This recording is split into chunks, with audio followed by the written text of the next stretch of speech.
Welcome back to Wuhan, China, host of the 2017 Worlds Group Stage. You get a couple scenic shots of the beautiful city that's playing host to us for the next couple weeks. But next up on the Rift is Immortals and Longzhu, ready for their first game of Worlds history as they face off on the Rift in just a few minutes. Now for this game, there's one matchup in particular that stands out, and that's that fight in the top lane. We've got Khan versus Flame. And of course, Flame was a member of Longzhu last year. He knows the organization very well. Immortals coach Song was their coach for half of the spring season when the team was up in the top 3. So there's a lot of familiarity between these two teams. But honestly, this game is one of those games that Worlds quintessentially brings that I didn't know I wanted, but now I desperately need to see the result of, because there's a lot of overlap in style between Longzhu and Immortals. I think both of them have strong early game plans. The real question to me is Longzhu got here playing one style. Will they conform, like we've seen other teams, RNG for example, conform to the Ardent Sensor meta, or are they strapping everything on Khan and trying to win around the top side? Yeah, I mean, Khan versus Flame is a great matchup, but Khan versus the meta that is the one that I'm here to see. I'm hoping that we do get to see those carry top laners. If he can show that this style works, you may see that adapted or attempted to be adapted by some other team. So I think he is kind of the shining light to see something other than a Cho'Gath or a Maokai or a Shen or whatever in the Just for the sake of variety, I hope you're right. I hope he does come out and smash so that we do kind of get some upset to the meta. Frost, thoughts on this matchup? I mean, frankly, my shining light was just already smashed in the last game, and that was Alistar. I wanted Alistar to be the big pick that came out and started making the plays. Don't blame the pick, blame the play. But Tarek's like, no, we wait. All right, well, we'll soon find out which of these teams will pick up their first Worlds win as we head to the caster desk. Olleh tells us what it will take to make it out of groups. If we can beat Longzhu, one game, only one game, I think we can get out of group for sure. So I think my aiming is just beat one time, beat Longzhu one time. I think if we just focus on Longzhu and then maybe if we can beat Longzhu, I think we can still beat other team. So my focus is on Longzhu. Basically shooting for the fences from Olleh. Yeah, man. One win. Believe in yourself. I like the fact he's saying after, then maybe we can also beat the other teams. Yeah, if you can beat Longzhu, you can also beat the other teams in your group. That's for sure. Absolutely. Good afternoon, everybody, and welcome back. We are just about ready to get into game. So let's check out the starting lineups with Longzhu on the blue side. That means we're going to have Khan with his mechanics at the top lane, Cuzz roaming around in the jungle, BDD in mid, Prey at bot, and Gorilla as his support with Coach Jung-Soo Kim. Yeah, Longzhu super good this year. I can't wait to see that team. I agree. Coming up on the red side, though, another team who's been playing very well here in the summer split is, of course, Immortals with Flame in the top lane, Xmithie in the jungle, Pobelter in the mid lane, Cody Sun, AD carry Olleh. We just heard from him down in the support role, and of course, former Longzhu coach, it is Song here for Immortals, who has done quite a bit of work for the roster throughout the entire split. Really, with the help of Xmithie coming in, these guys have a complete new direction and turned over a new leaf. Yeah, every split, this team just feels completely different. I mean, 2016 summer split, it was that superstar regular season team that couldn't make it to Worlds. Then by putting in Xmithie to the completely rebuilt roster already, they found so much success, and they threw away a huge lead in Game 4 of the NA Finals to not even force a Game 5 or have a chance of winning the NALCS, but they were so nearly the very best team in North America that you wonder, like, how stable is that success? Because it's been so quick, yet so good. And you can actually say the same thing about Longzhu, except they converted the final. They actually continued to win and became the LCK champion, so there is so much more confidence and weight behind their strength. But will they play AD carry, protect him, Ardent Sensor, Khan on a tank? I love the fact that they're doing what G2 did and saying, let's ban their Janna first of all, and maybe even the Lulu, to get rid of some of these Ardent Sensor supports. I think it's what Longzhu should do, right? They so stubbornly and successfully stuck to their style during the LCK final and were rewarded for it. That's engaged support, slightly more utility-focused AD carry like an Ashe or a Varus, and then you get that carry top laner because you brought your utility and your engage from your bottom lane, which, even though Khan is that superstar who carries, that's enabled because of how good Prey and Gorilla are. Now, Lulu is still open. Got banned there for Immortals. Otherwise, Longzhu could have just first picked it for themselves. But the two main Ardent Sensor supports are gone. You can still play Karma, you can play Taric. There are plenty left, but these are the ones who really make the game just go full late game. Longzhu is a team, though, who needs Gorilla to be on a playmaker. You cannot rely on your jungler Cuzz to be the main engage, and Khan obviously likes to get his last pick top laners who can split push, and that's why Gorilla is so important for engage and Prey as well. Yeah, or to have the flex pick, because Cuzz actually hasn't played a Jarvan jungle the entire summer split. Right. I think the Jarvan is actually a bigger denial pick from Immortals because they love to pick it extremely early in the draft and swap between Flav and Xmithie, and we got a whole new ball game here to with the Ezreal jungle locked in early. Okay, Xmithie wants to play aggressive. This champion, there was so much discussion regarding him making it on to the main stage here at Worlds, because in scrims you can play Ezreal, you can go crazy, there are a million kills in the early game, it's fine.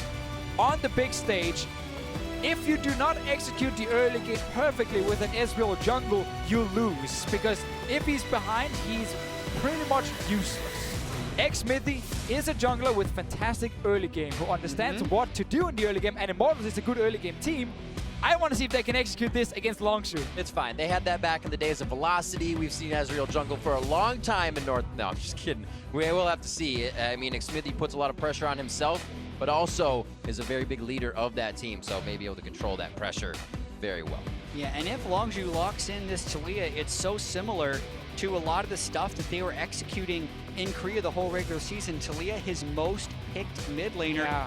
That can go top lane, and I would not be surprised if that Jarvan is a top laner, but they're going to hold out on actually locking that in until they see what Immortals has for themselves. It's such a good start for Longzhu in terms of the comfort with the Taliyah. We just saw Crown in the last game have a fantastic performance on it. We know these LCK mid laners can really shine on a champion that's focused around the communication of, you know, setting up plays in the side lane and then playing these late game team fights where you're just killing the tank in front of you. Taliyah can do both, and it's why it's such a powerful pick for them.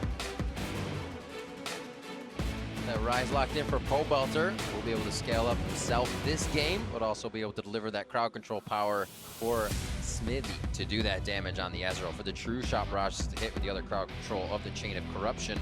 And now the second ban phase. Khan finds his Jace band and the Renekton as well for the side of Flame. I mean, and this is the flexibility that Longzhu have afforded themselves. Jace and Renekton, as well as Jarvan, were the three most played top laners for Khan. But what's interesting is Renekton and Jarvan were the two most played top laners for Flame. So getting the Renekton straight out of there, getting the Jace right out of there, you're shrinking these champion pools.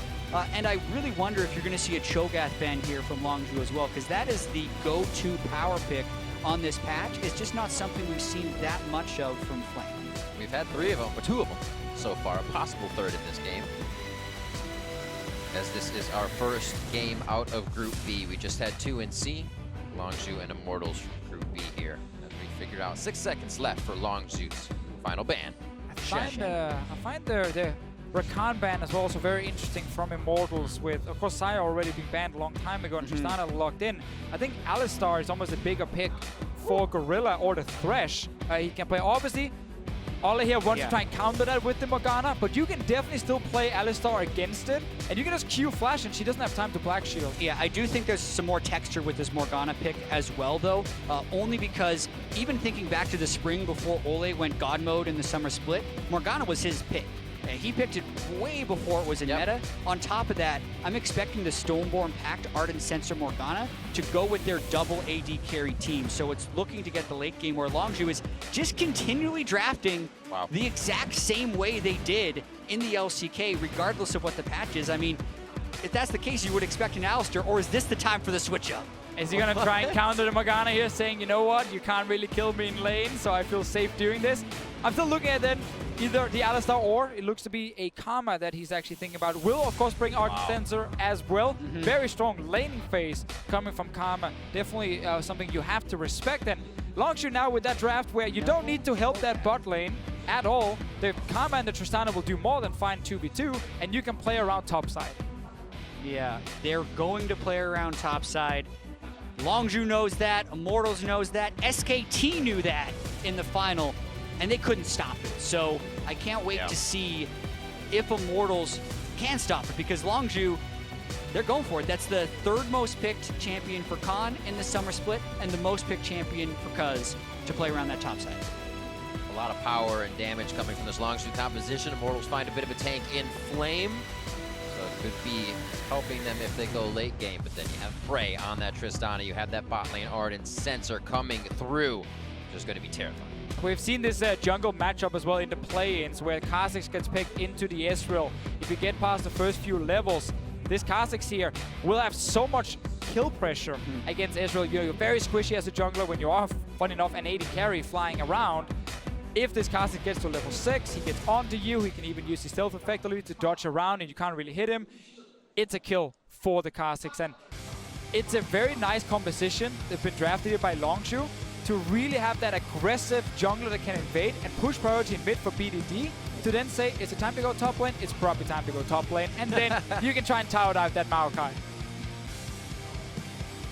We'll have to see what these teams have for each other. About to be on the Rift. Longzhu versus Immortals, starting off our Group B games here at Worlds 2017. We'll have to see how it goes in. The Ezreal jungle versus Cuzz's Kha'Zix. As we see now, Immortals wanted to be on this stage for quite some time, get their chance. Yeah, and much like the last game, had very similar style teams in G2 and Samsung.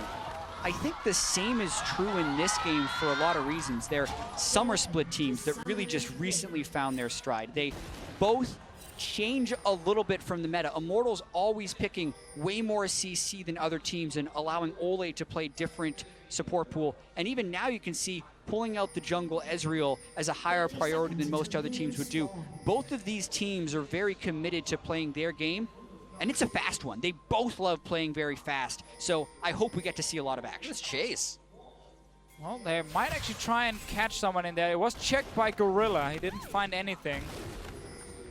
Everyone just ends up backing away. But 2 deep boards plays by Immortals, and when there is an Ezreal jungle, you should get your fast game because he needs to be aggressive early on. Obviously, there is good late game insurance with the Maokai in here, with the Rage Blade Varus as well for late game fights. But in order for Xmithie to have an impact, then we're looking at the early game. Yeah, and the jungle Ezreal wants to get red buff.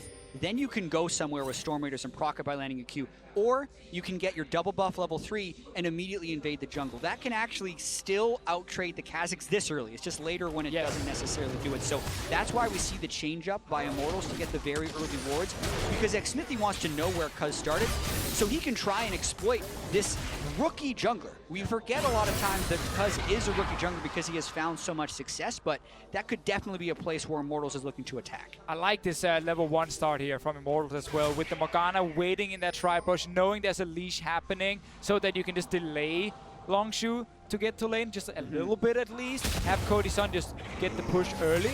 Xmithie, of course, will not have any issues here in the jungle on his own. Once he gets blue buff, it's the fastest clear speed of junglers in the current meta from this Ezreal, and you just want to abuse that as much as possible. Get out on the map, fight. So he's going for the quick level 3, focusing on single target camps. That's what the jungle Ezreal does, because it's much harder for him to clear those multi-camps. Curious though, knowing that Cuzz started red side, he doesn't have that invade. And he also messes up the patience on the Gromp, so it resets. Not a good look for Xmithie here. Definitely going to slow him down a bit. Maybe he hops over the side, saves the arcade shift for a little bit more movement, and he's going to get that red buff. There we go. On this bot lane. Warded yet, so he's going to make it behind him. They have the mantra shield to get out fast, also the jump, and they're going to be making it real quick. They see the play happening here from the side of IMT and say, do not like. And this is such a standard thing to try and do against Longzhu. Try and see if you can kill Prayer Gorilla in the early game, but they are probably the best bot lane in the world at defending against ganks, because they get left alone so often in these games while Longzhu are playing topside. They're used to this one, and they just back away instantly. Exactly. It's what enables their strategies more than anything else, actually, is how well they can play defensively. If you look at the jungle proximity percentages, Cuzz's proximity to the bot lane is extremely low. It's the lowest of the junglers at the World Championship, and that's because he's always sitting mid-top, and that enables BDD to get a lead, or Khan to get a lead, and BDD to ult top lane. And other teams don't play this way because their bottom lanes would get destroyed, but that just doesn't happen to Longzhu. They often sometimes even win in those situations, but it's tough this game as well, as Xmithie's now ganking mid. A lot of these are coming up as well. Pobelter obviously farming there. Weren't going to come up with the kill, but he is affecting lanes. Xmithie has been going Right. through a few here and there and making sure he has a little bit. The kill comes up, it's the bag of chips. Yeah, both lanes from Longzhu realizing that this Ezreal in the first few levels will have the ganking pressure Right. and letting the Kha'Zix just farm. Like, you don't really want him out of the map this early. Try and get him all the way to level 6 if you can, and then start really challenging this Ezreal, because Xmithie now, due to 2 ganks, are actually down a level at the moment. He didn't even get a summoner spell. He just poked a little bit, and that's not enough for him. Exactly, and the 300 gold Cuzz now has in his pocket over Xmithie, as well as the level, is basically the gold lead you see for Longzhu. So the early game definitely advantaged Longzhu, thanks to Longzhu absorbing that pressure on the bottom lane. Look at what it's cost him. 6 CS and maybe 100 gold. They're going to be just fine. I actually also want to go back to the point you were making before here, Jad, about Prey and Gorilla. I think while Khan obviously is the guy we highlight a lot and a lot of people are talking about because he's making the big flashing plays, like the backbone and the star players on Longzhu is in fact Gorilla and Prey. Like, as you said there before, no one are able to play just to one side if your other side gets ganked and dies. And the fact that these guys have been doing this for so many years now as well, being like one of the best bot lanes in the world, and finally, you know, take down SKT as well, win that one for Longzhu. It's an amazing story with these 2 guys, and they deserve all their, you know, highlights they've now been able to create with this team. Love in the mid lane, but too close to the turret for BDD to go hard on Pobelter's low mana bar. Cuzz waiting patiently in the jungle here. Both junglers level 4, and Xmithie, he knows. Yeah. He knows something's going on. Very smart jungler, Xmithie is, right there, knowing that the Kha'Zix could be waiting, completely avoids him, and Cuzz is going to come up empty, even if he does get some deep vision. Very smart. As we were saying, his rookie year, one of the youngest players last year to reach China and Korea #1 on the ladders, and the youngest to do so as well. This guy really tries to fight and make himself better all the time. Yeah, he's now able to communicate as well to his bot lane that Ezreal was not showing top side, so he needs to be down bot side. He's probably killing a camp. Just be ready for a potential gank, and as soon as Immortals bot lane moves forward, Longzhu just ran away. Like, they're like, you know what? There might be an Ezreal here. We're not going to deal with this. They're playing so safe, and it's all communication. So when you go into the enemy jungle and you don't find the jungler, well, you know, okay, he's on the other side of the map, and you can then call them. BDD pulling the minions out. Oh, lost one.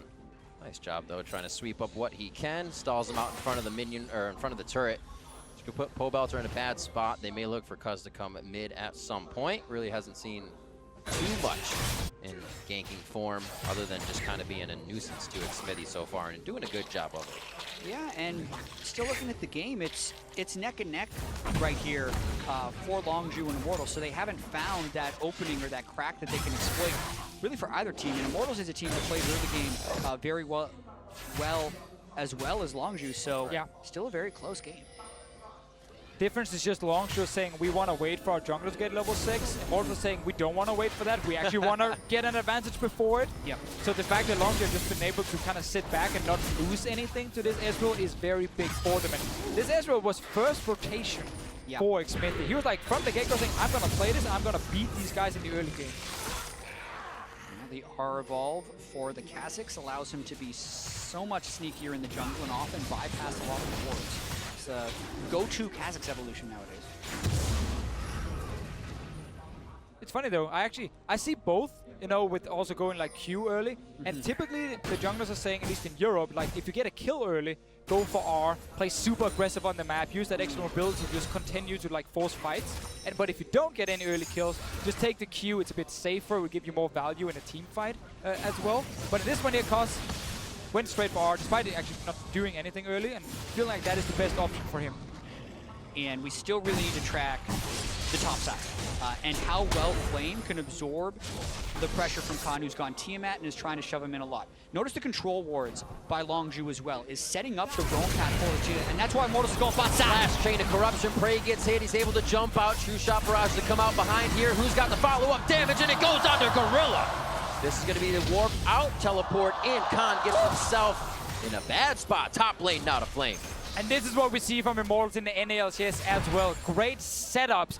Pobelter was moving from that mid lane very early, calling, okay, now we can go for the fight. And Cody Sun, with that R flash engage onto Prey, locking him in place, meaning, okay, there is at least one member we can hit at the moment. Prey might even want to look for more because we got a Taliyah Stuck coming. around. Here's Taliyah. There's no teleport for Olleh. He gets caught out in the end. Soul Shackles go down, but he is going to be shackled up by the likes of Longzhu as it's now 1-1.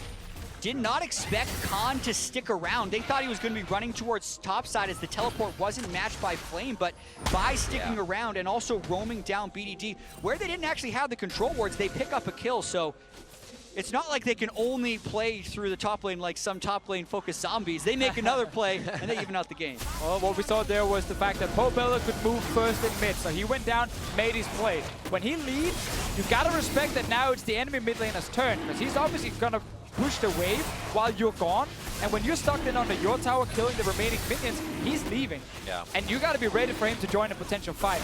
Down the bot lane, Immortals were not ready for it, and that's why they end up giving a kill over to Longzhu and Infernal Drake. I was going to say, Infernal feels good on a Jarvan, Kha'Zix, Yeah. Trist, Taliyah. A lot of damage there. To see this again.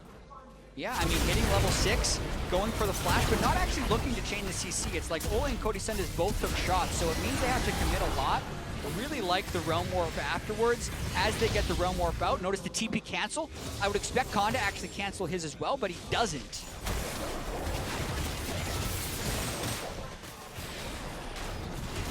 Cuzz on the board. A pretty good record throughout the LCK summer split as he hands off blue to BDD in the mid lane. Another one who has been touted as one of the greats coming out of the LCK soon and still has a long way to go.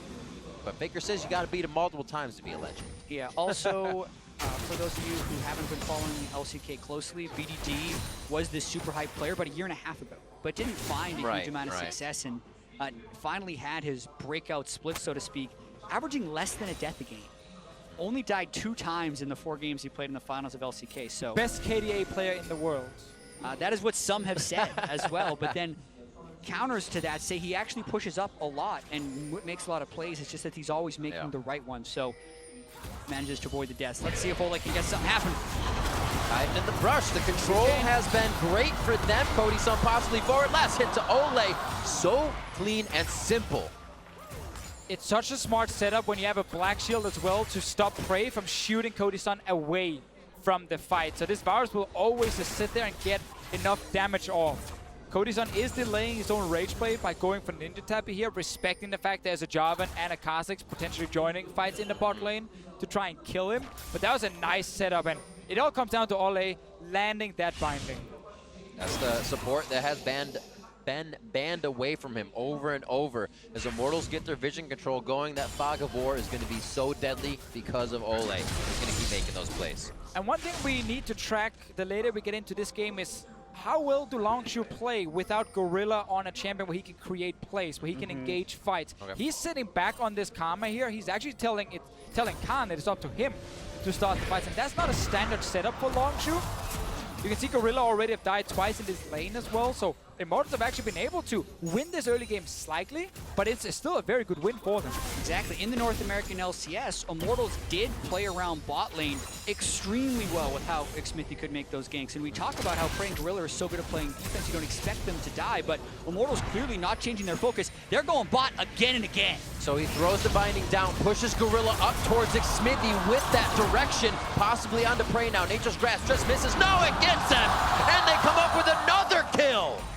It's all planned in advance here from Immortals, placing that ward deep in the lane, waiting for Longzhu to push forward, and then using that TP from Flame. Great setup. Should be a tower in the bot lane as well, using Ezreal ulti to clear the wave in top. Yeah. And right now, Immortals, they're really trying to snowball this game. They're executing their game plan, regardless of their opponents right here. Yeah, you say you can't actually shut down Prey and Gorilla. They're refusing to play that topside game, and it's working so well for them. Olleh, Cody Sun, using that initiation combo to make the plays, and Ardent Sensor being completed means they're at a pretty strong house. It's definitely much easier to shut them down when Gorilla is on a squishy Karma that can't really escape once you get CC'd by anything, really. Yeah. Exactly, and you do have to wonder where Longzhu falls in this spectrum, because Alistar was on the table. They could have had that pick, but they opted for the Ardent Sensor support as well, and Olleh, with the control ward, gets the binding to start the fight. Quick follow-up, we even see Ezreal ulti down there, and then this Black Shield making sure Prey cannot get Cody Sun out of the fight and actually keep the Karma alive here. And this is now the follow-up with that TP being ready on the side of Immortals, and it's just a great setup. And no way really out for Gorilla. Prey, on the other hand, actually getting hit by the last part of that long cat. I really liked the choice of Flame there to flash twisted advance Gorilla, because Prey was going to try and buffer that CC with the well-timed rocket jump anyway. Then they still got him with the ultimate at the end, where even though he probably could have avoided the route, I don't think there was any way that Prey was getting out of that one. So the classic Longzhu game plan of getting Khan ahead in the early game, it's not happened. They've not been playing around topside in this game here. The bot lane that normally will never die to these ganks, with this Karma pin, actually shut down completely. And Immortals are sitting with a 3,000 gold lead at this point here. No rage play just yet for Cody Sun. Will most likely come for him on the next time he goes back. And then he's going to be super strong with this Ardent Sensor support next to him. And Immortals, they can keep playing around this dual lane. They have no reason to stop. Just keep moving towards Cody Sun. And, of course, this Morgana here landing bindings. Yeah, and Xmithie is basically living up there, and it's one of the ways he's avoided Cuzz's counter jungling as well, is because he's just always with his bottom lane, hoping to catch a binding somewhere. Misses by about a pixel, and Cuzz might be looping around for a mid lane play. He's back again. running circles. Here we go. Left two. You got to find someone at some point. Goes down the ulti again, making sure he's at least safe in this excursion. Back again. Yep.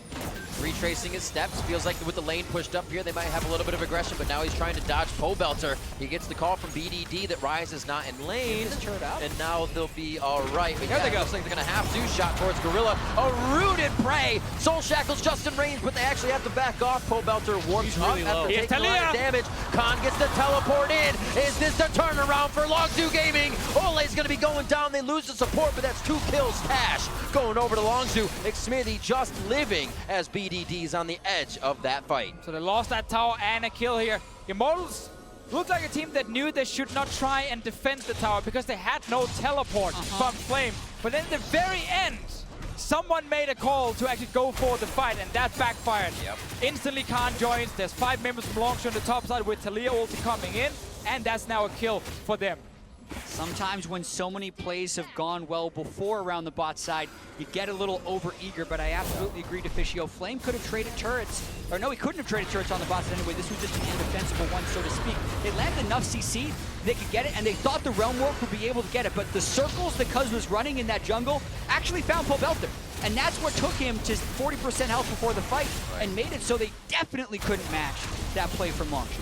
Exactly, just by sitting there, knowing, okay, Ryze needs to at least run into the jungle to actually ult to the top lane. Eventually, you get something. Or Ryze just stays mid, and then you get a free tower. Really smart play by Cuzz to wait around that jungle, predicting the defense of Immortals on that topside turret. And we'll see if they end up fighting around this Drake, but Longzhu, again, expended the teleport on that play. Means Immortals will now have that teleport advantage for playmaking. And despite Cody Sun getting, you know, all these assists in the early game, sadly for him, no kills. Item-wise, there is Static Shift and BF Sword now for Prey on his side, so he's actually looking very good. And that's an AD carry that lost lane. Yep. They have found him, though. Instantly going down, he just got himself in a very troublesome position while Cuzz tries to play that distraction game. He's also trying to pull Immortals around to say, use your resources and spacing on me.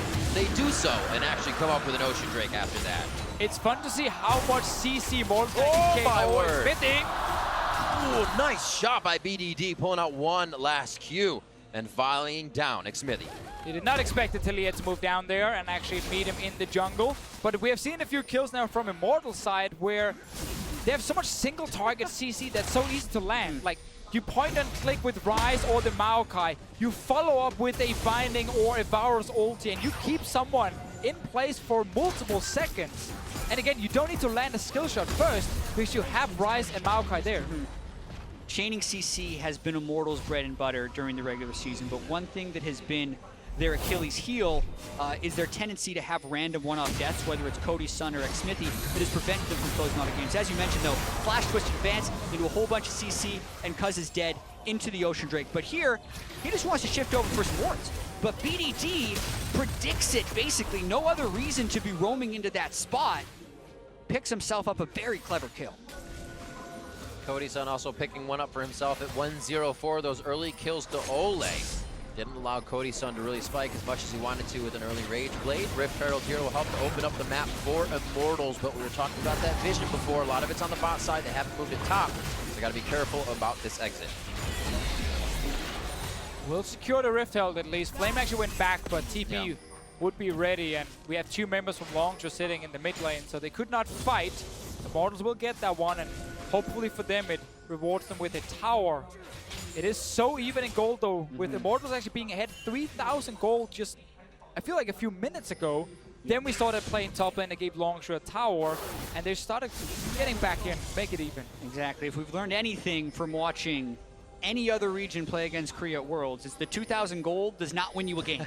You need to do so much more to take them down. One minor misstep from Immortals, and it's an even game once again with a 2-item Tristana who has an Ardent Sensor, but the tank line isn't necessarily there for Longzhu. We see a very aggressive build coming out from Khan, serrated Dirk after the Warrior enchantment for Cuzz, so Longzhu isn't going to be able to set up these super disciplined team fights and will always run the risk of Flame doing that flash twisted advance on anyone and picking up a kill. And that's actually why I'm very concerned for Longzhu's team fighting. Like, obviously it's going to come down to individual skill with like Prey and BDD having good positioning, but when it is so simple for Immortals, when they have flash available to lock down a guy, and there are 4 squishy members on Longzhu's side with this Kha'Zix of course building full damage, it should be very easy to get the initial kill that allows you then to win the fight. This is a good spot for the Rift Herald. They have already dealt enough damage to this tower, and we'll just secure it. Longzhu backs away. Khan wants to try and get some damage bot lane, but Maokai is already there to defend. Yeah, Flame doing quite a good job shadowing Khan this game, and they have prevented him from necessarily taking over, but something more about Longzhu and their way they play around Khan. It's not like he's smashing lane every game. They're also giving him a ton of mid to late game resources to make him a very huge late game force. So his CS percentage post 15 minutes is extremely high for top laners, and his gold distribution is also extremely high for Longzhu. So he will still be a very scary Jarvan who's going to be looking to one-shot, you know, a Varus or a Morgana in the late game. One of the reasons we see Cody Sun has gone with an Ninja. He's cruising around, soaking up all the experience he can that is left for him right now.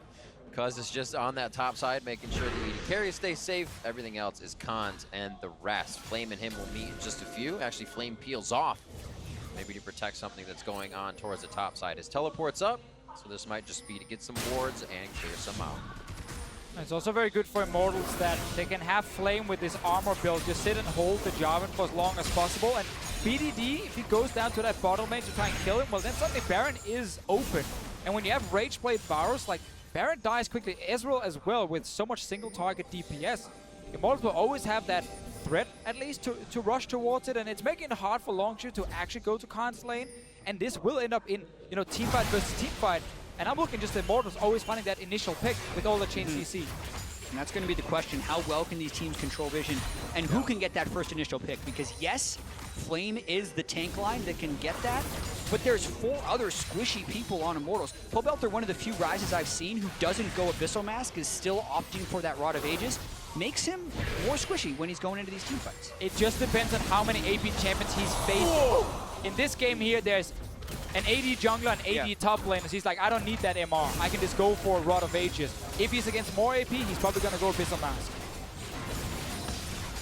1 ward towards the bottom side, 3 that hook up into Immortals jungle. We saw the damage there from Pobelter. If any more crowd control had hit Cuzz, he'd be gone. And Olleh does not have a chance to get the Dark Bindings out as they just stand in mid lane face to face here. Wards are now trying to be cleared. Immortals taking that ground back as Longzhu are able to find themselves a little bit of ground in the mid game. They back, and we'll see what they come out of base.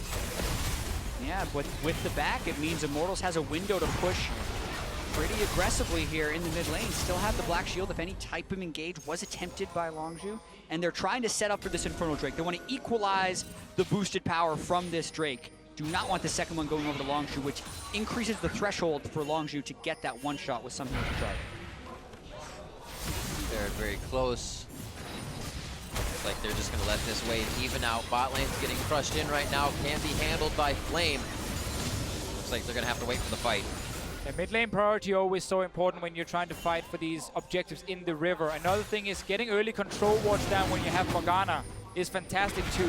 Try and sneak away and find someone. There it with is. some CC. The 1, 2, 3, 4, 5 punch coming in from Immortals. Prey could be the next, but the crowd control is on. Cooldown, Nature's Grasp. Just slipping by the top side of the fight, and Flame definitely has to be careful. You see all of the damage that Longzhu has, and they know where to put it. And this should just keep happening in this game here, because Longzhu was trying to sneak around the big wall, saying, okay, we can't really face you in the river, there are control wards, you have too much CC, and still they managed to find them. They're trying to threaten Baron, though. It's rather ambitious as the Drake goes down, but they are on it. All right, Xmithie coming up. His smite is going to be down, but it will be up for the time. They're gonna get it. Get there. They have enough damage to make it happen. Olleh, it's up to you. Can he get the damage? He cannot. Soul Shackle goes down. The rest of the team's trying to get out, and instantly zeroed out Olleh means Khan could be finding himself in the same situation as he stayed too long. Having him with Baron on the side lane would be huge if he can put out the pressure, but it looks like he goes down in the end. And the rest of the team will be able to work with Baron and 3. Even then, Baron in a 2-for-1 kill trait is a great macro call there by Longzhu to secure that objective that Immortals was going to be able to pressure with their pick that absolutely is critical in keeping them in this game. That maybe even gives them the lead. Such a fast series of events right there. I mean, yeah, we're talking seconds here. You cannot hesitate with this call, because then Immortals will make it in here in time to stop this Baron. So the fact they are so quick to go towards it is actually quite amazing. But obviously, Immortals will get a few kills in return. As long as they can defend now and stall, they still got that Infernal Drake on their side for a bit extra scaling. Yeah, and Infernal Drakes are not equal for both teams. If one team has more benefiters of AP and AD. In this case, like the AD Jarvan versus the tank Maokai means one person that benefits from the Infernal and one person that doesn't really as much. So slightly more effectiveness from the Infernal Drake for Longzhu, but still an incredibly close game. Let's see what the idea of Longzhu is now that they have this Baron. Obviously, we see Prey and Gorilla side by side. Those two not leaving each other. The rest of the 3 looks like to be towards that bot lane. Baron's gone. Get that bottom turret down and let these two protect mid. Oh, Prey's Prey. quite strong in this game here. Already sitting on basically 2 full items and 2 halves. That's all it takes. And then Xmithie goes down, and suddenly this Baron buff now means that Longzhu can also push for some towers. No Xmithie, Cody Sun very low. It's those small mistakes from Immortals that keep costing them, and it has been true so much during the regular season. Cody Sun steps a little too far forward. You got an Ardent Sensor Trist that runs you down, and then everything just gets used to chase. So this is at least another turret for them, maybe more, as Xmithie's still dead for another 20 seconds. Pobelter on the same score line, but we haven't been able to see the power. Longzhu in too much control. The inhibitor turret in their eyes here. 27 minutes in. Pobelter on the bottom side of the fight. A double cataclysm going on to Cody Sun. Olleh goes down immediately as Pobelter still looking to deliver the damage from the back, from the side. He can't find his way in. His Flame is in a 4v1. Prey goes to the front side of the fight. There it is. Cuzz goes down to the hands of Pobelter. And he is just trying to flex his muscle, but doesn't have that finishing damage, doesn't have enough teammates behind. Here comes Xmithie. Pobelter still on the run. Have Longzhu overstayed their welcome? And it looks like it could be just right. BDD backs up. Pobelter just on the edge. Zanyas goes down, and BDD's gonna volley this one home. Prey with the kill secured. Just like that, Longzhu does not relent. The one bit of damage they get on Cody Sun turns into this, which is an absolute bloodbath and an inhibitor down for Longzhu. Oh, and we kept talking about the comms here, how Immortals could find that first pick against all the squishies on Longzhu, but then we just see great shot calling to secure a Baron, and then fantastic play afterwards to use the Baron to really pressure down Immortals. And it's these very quick calls that just makes these Korean teams so good and so hard to beat.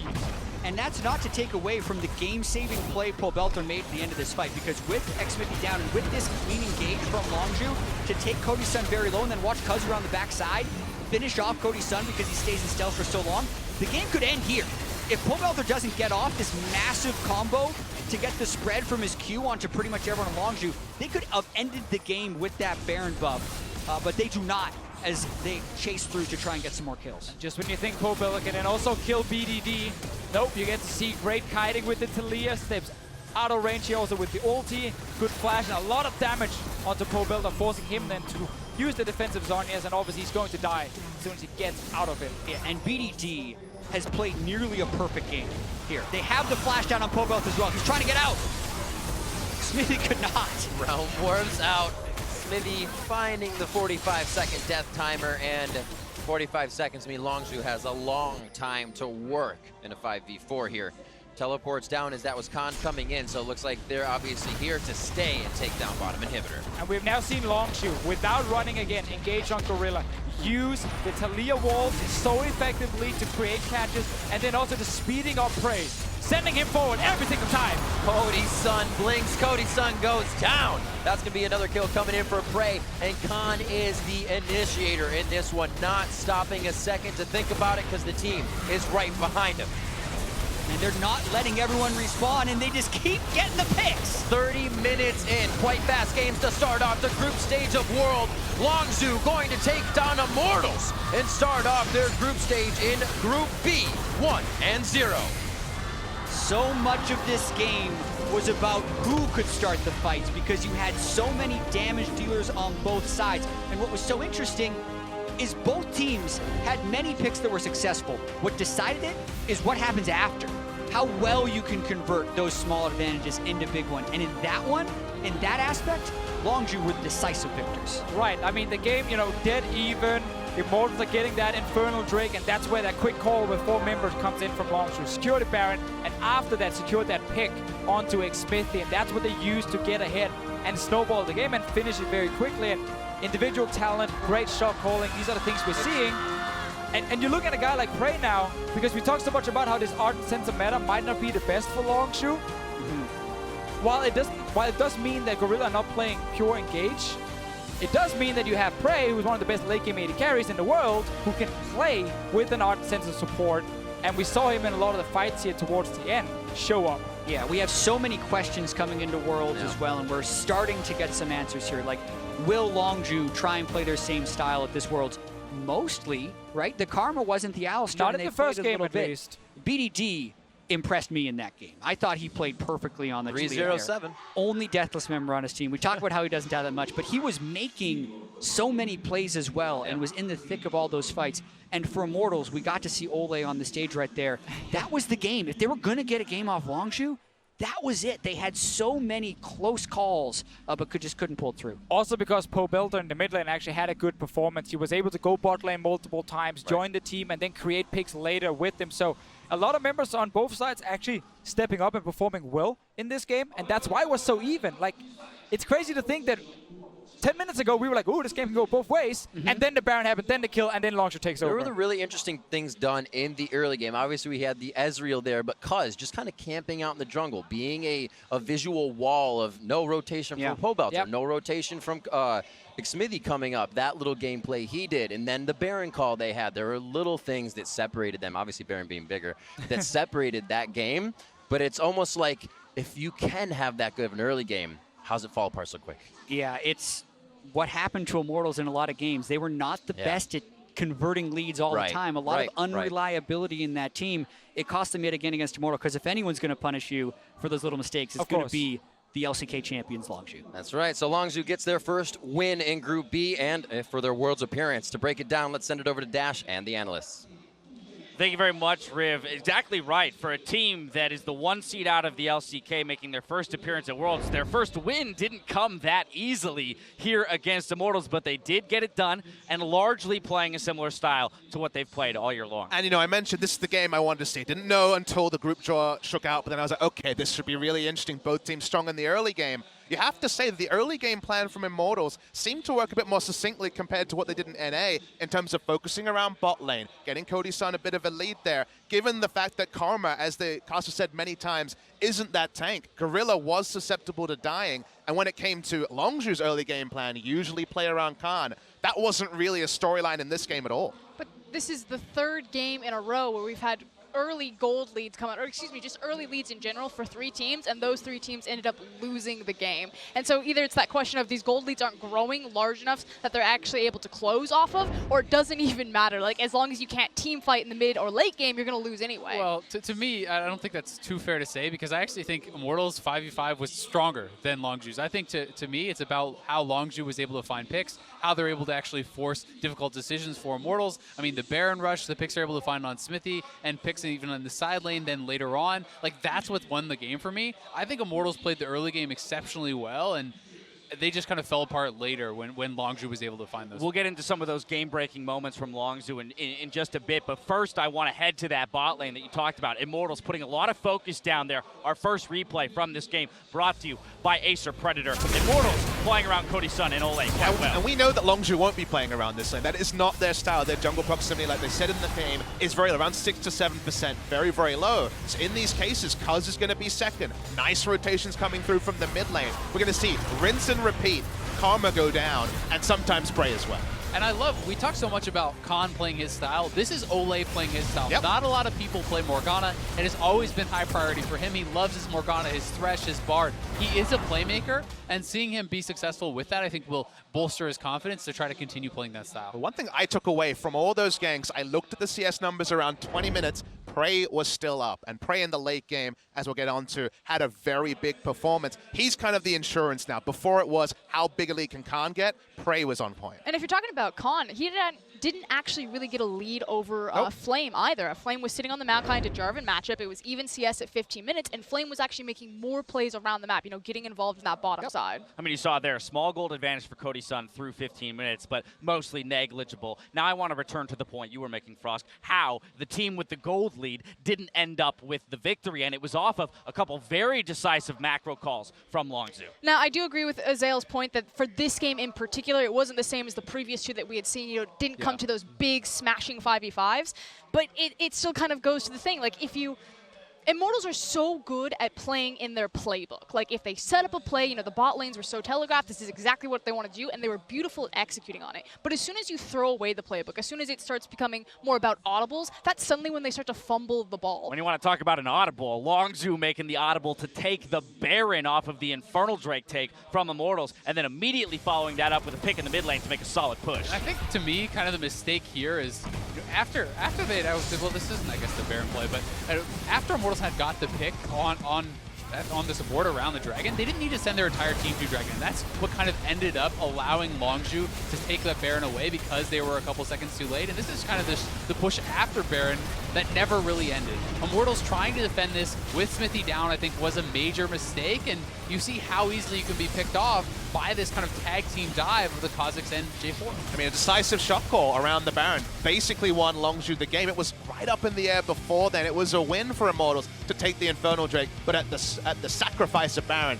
that was not what they intended. So it ends up with Longzhu picking up the victory, but I think still the doubts about Longzhu still should remain, because it still doesn't feel like Longzhu's original game plan is going to be copy-pasted into a Worlds victory. That's the last thing I want to talk about just real briefly, is those doubts around, honestly, both of these teams. We've got young, inexperienced players on both the bot lane for Immortals as well as the entire top side of the map for Longzhu. These guys are newcomers to the world stage, and I mean, to be honest, all of them played fairly well in this game, but I want to get your opinions on those doubts and how we might see them unfold throughout the group stage. Well, I mean, for Cody Sun, it's a pretty rough first game when your Morgana support going Ardent Sensor did the same amount of damage as you, and to be fair, you know, he is going up against a Jarvan and a Kha'Zix, and the Varus is going to be targeted very heavily, but Cody Sun definitely kind of struggled, I think, to get involved in the actual team fights and in the actual fighting of the game. So for him, it does raise some questions, but overall, I think both teams performed pretty much as expected and performed pretty well. And we still have the world's rookie BDD coming into this game, and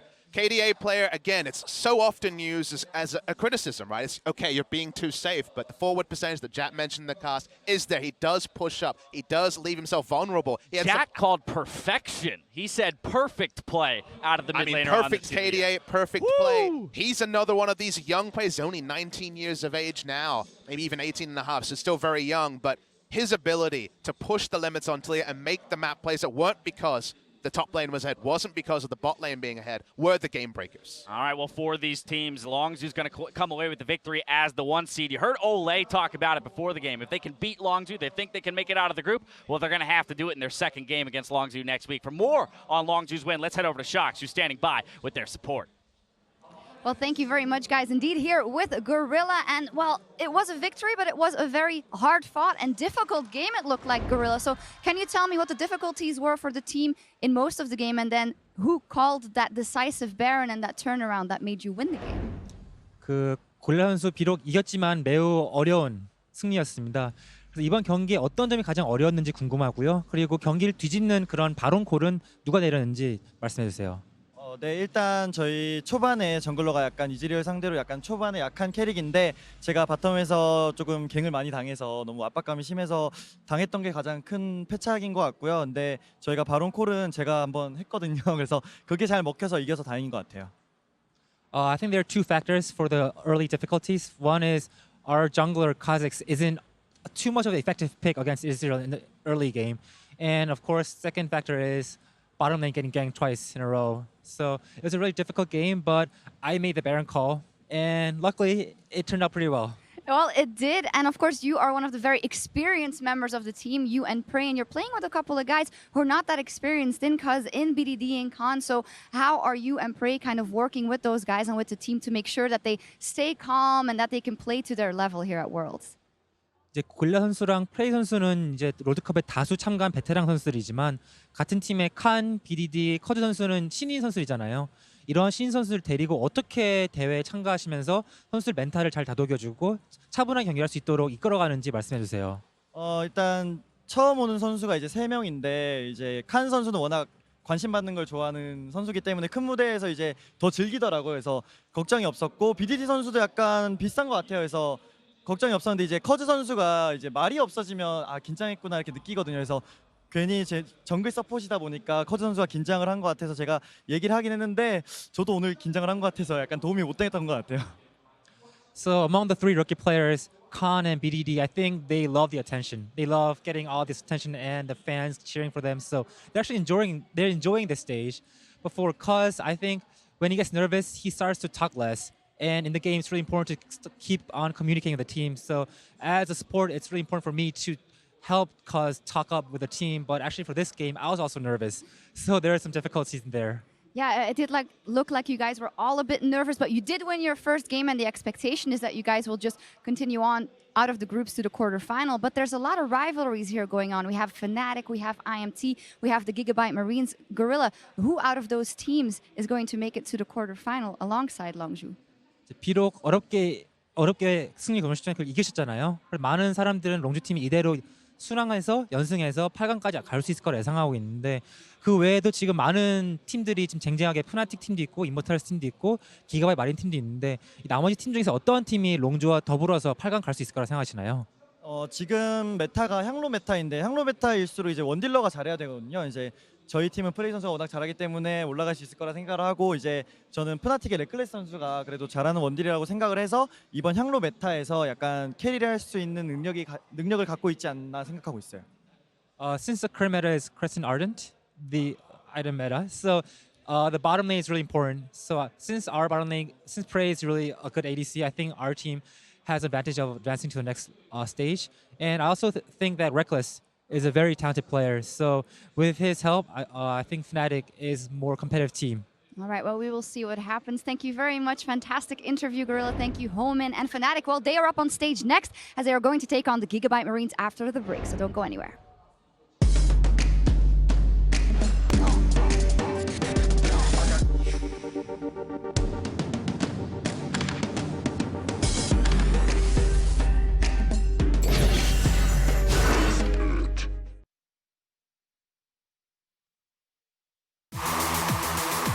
If you want to follow the best of the Rift, then you need T-Mobile, America's best unlimited network.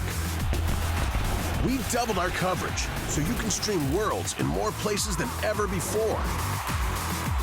With T-Mobile, don't miss a moment from the first battle, all the way to the lifting of the Summoner's Cup. Another reason why T-Mobile is America's best unlimited network.